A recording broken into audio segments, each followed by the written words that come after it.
Prince Harry's most significant remaining royal role was challenged in the House of Lords this week, with the possibility of his stepping in to deputize for his father King Charles III during periods of absence or illness being questioned following his move to the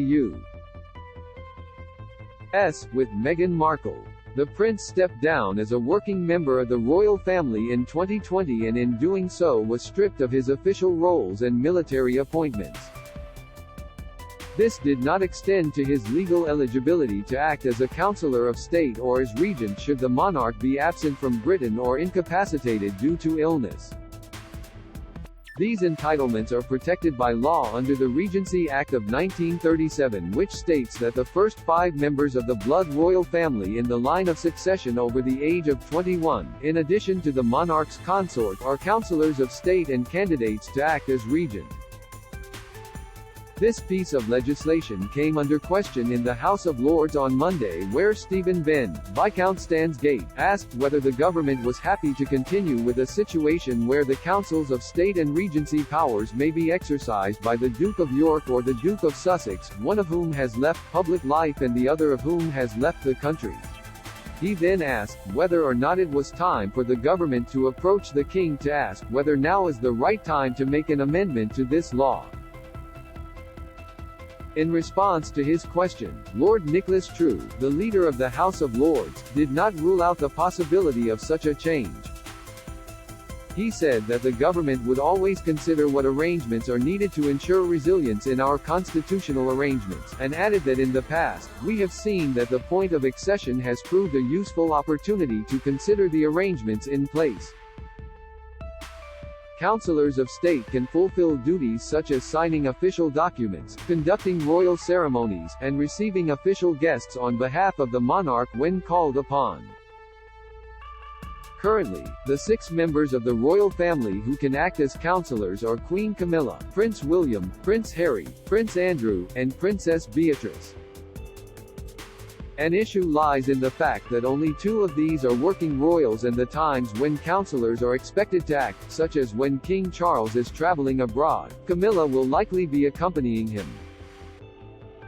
Under the Regency Act, 2 councillors are needed to act together to perform each duty. As it currently stands, this would leave Prince William to act either with Harry, who would need to be in the UK, to perform the role, Prince Andrew, who has been publicly disgraced over his friendship with Jeffrey Epstein and allegations of sexual abuse, or Princess Beatrice, who is not considered a working royal.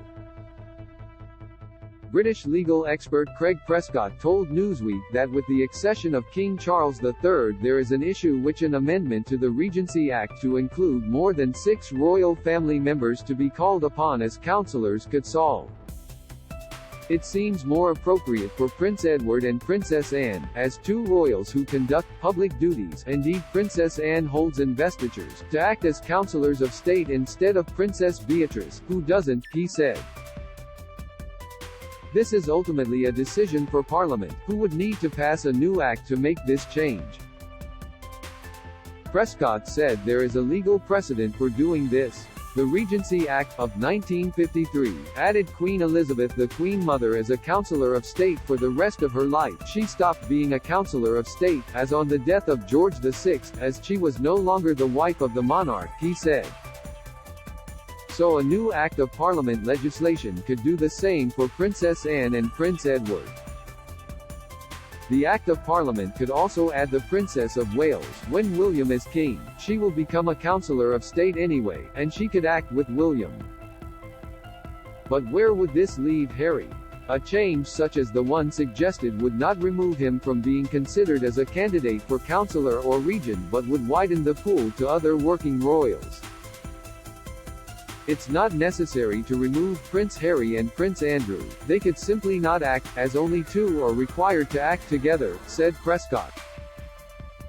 Given reports of friction between Harry and members of the royal family including his father, the king, and brother, William, it is unlikely that a controversial move such as actively removing Harry from being considered for such a role would be desirable to the government or the monarch. Prominent royal commentator Richard Fitzwilliams told Newsweek that changes to the Regency Act would be supported in Britain, as it has been long overdue.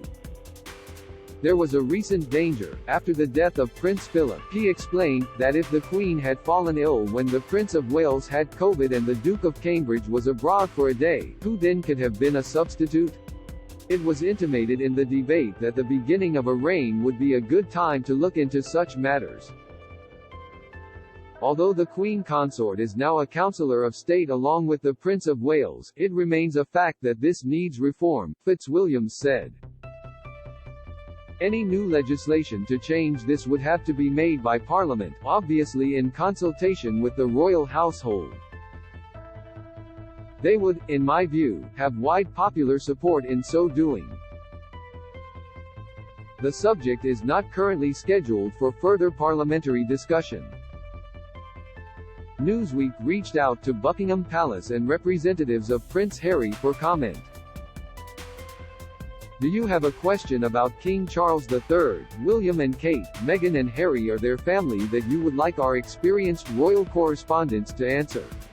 Email royals@newsweek.com. We'd love to hear from you.